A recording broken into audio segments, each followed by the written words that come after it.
E agora, porque hoje é domingo, aceleramos à velocidade da luz, literalmente, para a última fronteira, com Miguel Gonçalves. Viva, Miguel.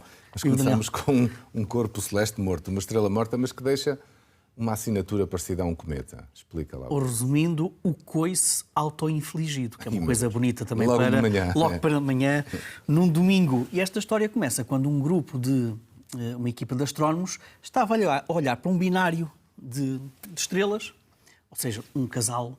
E uma estrela e a orbitar um buraco negro, e vê isto. Nós estamos a ver nas imagens um rasto de luz, energia poderosa, que aparece ali, parece quase um cometa. É estranho ver-se um cometa numa zona em que temos a observação de um casal. E então o que é que nós estamos a ver? Estamos a ver mesmo isso que eu disse há bocado. Alguém que tem um coice assim mesmo. Estamos a falar de uma estrela de grande massa. Nós sabemos como é que acaba a vida das estrelas de grande massa. Elas implodem, elas sucumbem à sua própria gravidade e depois explodem numa supernova gloriosa, extremamente energética, extremamente brilhante. E, geralmente, o corpo que resulta dessa supernova pode ser ou uma estrela de neutrões, é malta até tudo malta da pesada. Uma estrela de neutrões, estamos a falar de uma estrela mais ou menos com 2 vezes a massa do nosso Sol, mas numa esfera de 20 km, a distância de Porto a Espinho, mais coisa, menos coisa. E, portanto, extremamente denso. Ou então algo ainda muito mais denso, que é o caso de um buraco negro. Quando falamos de explosões de estrelas de grande massa, geralmente falamos de explosões geométricas. Ou seja, pensamos que algo que é simétrico, não é? Simétrico, Neste caso não deve ter sido.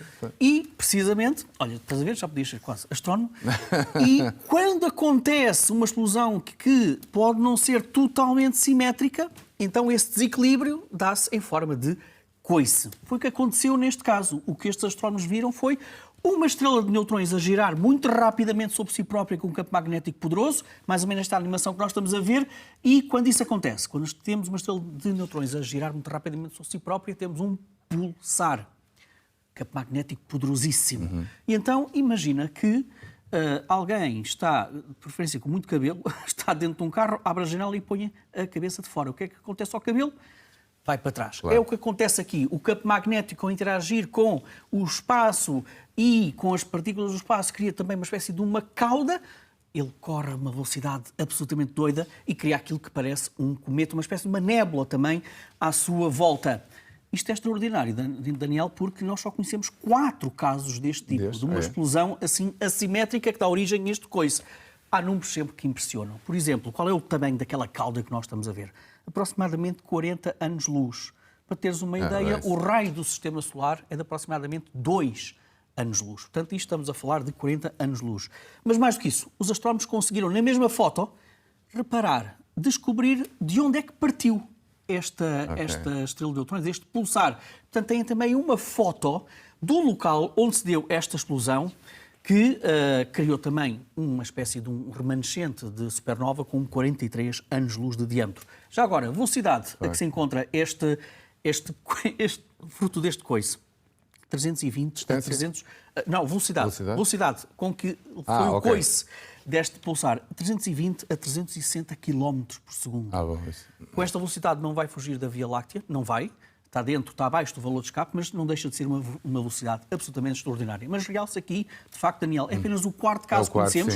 E isto é uma espécie de farol que permite aos astrónomos perceberem a interação entre o pulsar e o meio entre as estrelas em que ele se move. Muito bem, e agora várias novidades, para já sobre o Sistema Solar. E temos também Marte, Encélado, Urano. Portanto, vamos lá. Então vamos lá, começar várias por novidades. Marte. E são notícias, provavelmente, de uma missão que já faleceu.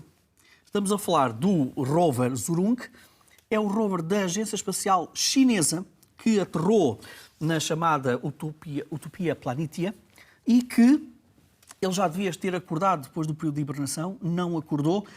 Os especialistas chineses dizem que provavelmente estamos perante uma missão que já terá terminado. Mas deu-nos novidades extraordinárias. A mais extraordinária foi esta que nos chegou agora, em que, analisando algumas das fotos que o rover tirou e também analisando in situ, portanto, no próprio local, rochas que estão ali nesta zona, ele chegou à conclusão que aquela zona onde estava mostra aquilo que é provavelmente uma linha costeira que foi criada pelas marés do antigo oceano em Marte, que esteve ali presente há aproximadamente 3 mil milhões de anos. Isto é, obviamente, uma animação. E Porquê é que eles chegam a essa conclusão? Porque analisando as rochas e a sua disposição espacial, chegaram à conclusão que aquilo não é explicado por vulcões. Aquilo também não é explicado por detritos que foram trazidos pelo próprio vento.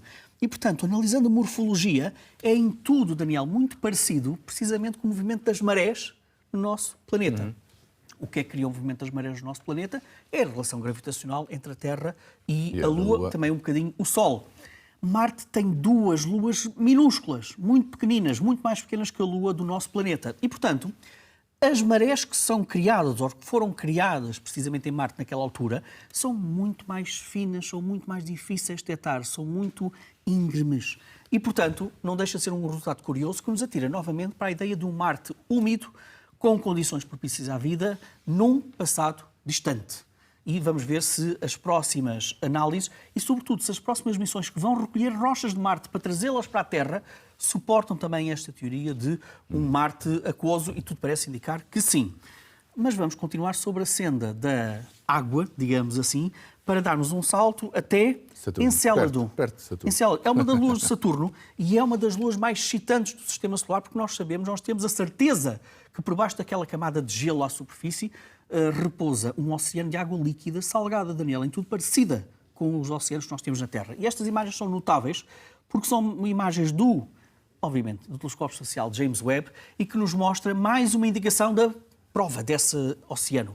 Uma pluma de vapor de água, Daniel, agora imagina isto, com o comprimento de cerca de mais de 9.600 km, estamos a falar mais ou menos do tamanho do continente euroasiático, desde a Irlanda até ao Japão. Não é novidade, nós já detectámos plumas de vapor de água a partir da superfície de Encélado, denunciam precisamente isto, são geysers de vapor de água que partem, que mostram no fundo o oceano por baixo, mas os que nós tínhamos detectado até agora eram plumas da ordem dos centenas de quilómetros de extensão. 9.600 é um grande salto, obriga-nos a repensar também sobre a capacidade, a quantidade do oceano que existe por baixo de Encélado e mais. Quando fazemos o mapa deste vapor de água, percebemos outra coisa. Ele está a enriquecer um dos anéis de Saturno, portanto há aqui uma relação muito íntima entre o vapor de água e também alguns dos anéis de Saturno, mas lá está, ajuda os astrónomos a perceber que há muito mais água, provavelmente, do que aquilo que nós pensávamos por baixo de Encélado. E agora já vamos avançar para o Urano também, rapidamente para o Urano, para dizer que Exatamente. foi detectado pela primeira vez um ciclone polar em Urano, num dos polos de Urano. Isto é importante porque, a partir de agora, Daniel, temos a detecção em todos os planetas do Sistema Solar, à exceção de Mercúrio, que não tem uma atmosfera, de ciclones em todas as atmosferas dos planetas. Sejam eles rochosos, sejam eles gasosos, sejam eles, como Urano e Neptuno, gigantes de gelo. E, portanto, tudo isto demonstra a dinâmica que há nas atmosferas de vários planetas que são constituídos por outros elementos químicos, têm estruturas diferentes e ajudam-nos a perceber outra coisa. É que o Urano, nós olhamos para o Urano e aquilo é um ponto azul que parece monótono, parece estático. Nada disso. Sem vida. É absolutamente fascinante, extremamente dinâmico o Urano e por alguma razão. É que, nomeadamente, junto à NASA, há cada vez mais cientistas a dizer que nós temos que ir a Urano e Neptuno. São os 2 planetas menos conhecidos por parte da humanidade. Muito bem, e agora vamos para o fim. Já não sobra muito tempo, mas há um transporte espacial de energia solar. Muito rapidamente para dizer que o Caltech anunciou que pela primeira vez eles lançaram para o espaço em janeiro um pequeno satélite que tinha no seu interior a capacidade de apanhar energia solar, converter em eletricidade, transmitir num feixe de micro-ondas para a Terra. A questão é perceber, isto vai funcionar? Funcionou. O Caltech diz que pela primeira vez foi possível transformar a energia solar do espaço, recebida no espaço, e enviar para a Terra. Estamos a falar de quantidades muito pequeninas, como é óbvio, mas tudo começa. Mas tudo começa. É o primeiro passo, precisamente, Daniel, para uma outra maneira de podermos resolver alguns problemas energéticos do nosso planeta. É recuperar energia solar através de satélites, convertê-los em eletricidade e depois enviá-los num feixe de micro-ondas para a Terra. Tem que ser tudo muito preciso. Isto agora é trabalhar a escala e tentar perceber se, mais uma vez, o espaço pode ajudar a humanidade. Muito bem, é mais um avanço então. Miguel, obrigado. Obrigado. E mais uma forma como a exploração espacial, obviamente, tem essa intenção de nos ajudar em Terra.